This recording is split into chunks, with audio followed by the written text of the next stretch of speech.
Getting older, it comes with inevitable changes in your lifestyle, your habits, and the objects you interact with on a daily basis. Here, for example, are just a few of the things in my life that weren't there when I was a slightly younger man. A house and yard that I own and must fully maintain, multivitamins, thickening shampoo. I'm under no illusions here, it's just a way to acknowledge the fact. An arsenal of oral health products, assorted teas, nasal strips for sleeping, and even light beer. Except for the assorted teas, every one of these is related to a difficult yet inescapable reality about the way the universe works, which can be summed up in one word: entropy. Webster tells us that entropy is a process of degradation or running down, or a trend to disorder. This trend to disorder is why I have to cut the grass in the summer and rake the leaves in the fall. The degrading effects of tiny particulates is why I have to change the water filter in my refrigerator and the air filter in my AC. The law of entropy is at work in my body, too. I take multivitamins because aging bodies begin to lose vital compounds that they used to maintain despite their diets of ramen noodles and pizza. The shampoo is my symbolic way of not going gentle into that good night of shrinking hair follicles. The light beer is an admission that my metabolism has slowed and my belly does not look like it used to. This noble fight against entropy, however, will eventually be lost, and the body will shut down. Upon death, entropy is finally unleashed, and we all turn into dust. I don't mean to sound dark or depressing, not that the contemplation of death is necessarily a bad thing, but that is the direction we're all headed, and so not to take account of that would be unwise. This is the direction of all organic life on Earth, actually, and presumably any life anywhere in the universe, because this is a universal trend, even on the cosmic level. We see things proceed from ordered to disordered states all the time. Time, in fact, may even be entropy, think some physicists. Since science only has a bunch of equations to explain the workings of the universe, and since all equations can work both frontwards and backwards, the question arises, why don't we ever see time run backwards, since our equations say theoretically that it could? This intractable rule of entropy thus may be synonymous with the arrow of time, the insistence of time to flow or unfold in only one direction. And because everything in the universe is subject to entropy, to falling apart, most scientists believe the universe itself will eventually end up broken down into its smallest units of matter, all spread out and unimaginably cold and dark. The broad way of describing this macro process of entropy is to say, like Webster, that everything moves from order to disorder. But does it really? Can the entire drama of the universe be described as beginning in perfect order and ending in complete disorder? Not from what we think we know about it. If everything in the universe expanded from an unimaginably dense singularity, the earliest moment in that expansion must have already been a little off balance, disordered, as it were, for energy to have formed the beginnings of clumps and voids. And as energy converted into matter, that matter also clumped and began forming clouds. Within these clouds, stars ignited, converting matter back into energy, but also then exploding under their own weight and, in the process, creating heavier and more complexly ordered elements as they did so. This process of clumping, igniting, collapsing, and exploding created stars, planets, and galaxies in an upward spiral toward greater complexity and greater order.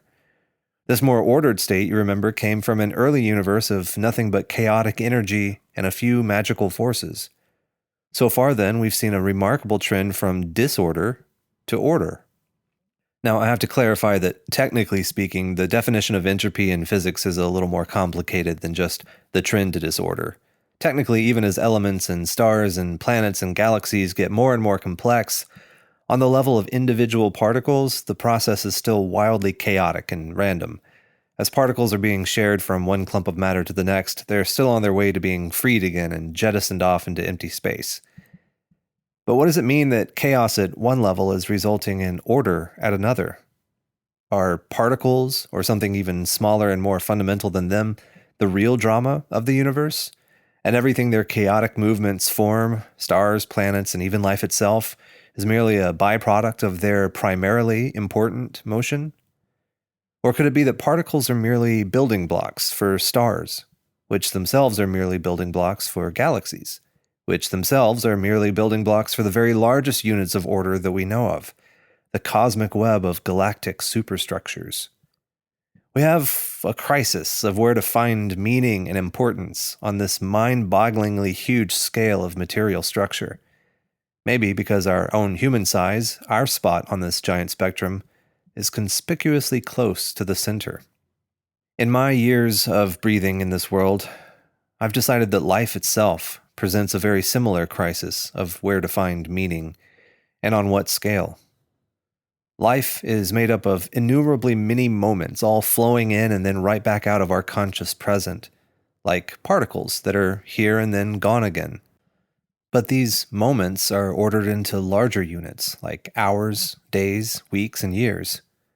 We order our lives further into decades or grade school and college or childhood or specific eras, like that job or that tour of duty or that wild summer. Sometimes in our more existential moments, we may even see our lives as flashes in the pan of history, strange, bright holes with no significant subdivisions or constituent parts. Where is meaning located in all of this? Is life about the small moments? Or the long game? Or the legacy? And what about our relationships, which can range from lifelong to momentary acquaintances?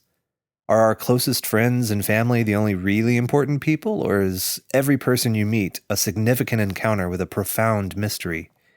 On what scale in time or relationships should we look for meaning and importance?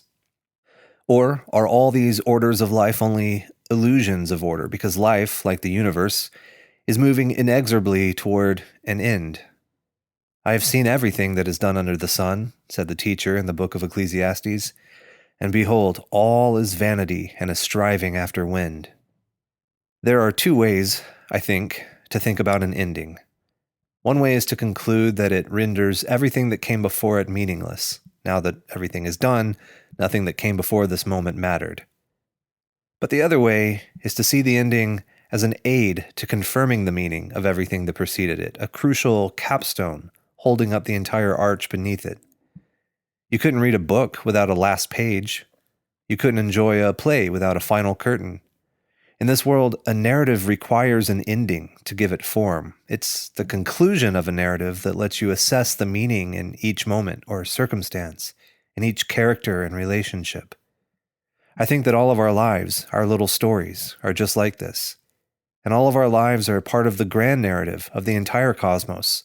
All of our stories are part of the one world story. And everything, in the end, will be assessed for its meaning within the whole, no matter how small. The end of the matter, all has been heard. For God will bring every deed into judgment with every secret thing, whether good or evil. The difference between an ending that renders everything meaningless and an ending that helps to actually give meaning is precisely whether there exists a perspective which stands above the narrative. Is there a perspective which is there before the book is opened and remains after it is closed? Is there a consciousness that exists before the cosmos and remains after its final chapter? If not, then I can't for the life of me understand how there could be any meaning corresponding to reality in this world at all. But if there is that perspective, then the end becomes an end, a telos. And if that's the case, then we'd be foolish not to look for meaning everywhere we can, at every scale in the universe, in the course of our lives, and in the people around us. The smallest scale of our universe is in constant, frantic motion, driving time and all the cosmos toward a final curtain. Entropy, then, just gives a direction to our narrative. It also provides infinitely varied occasions for order to manifest on the stage of existence, and for us to partake of each of their uniquely flavored drafts of goodness, truth, and beauty.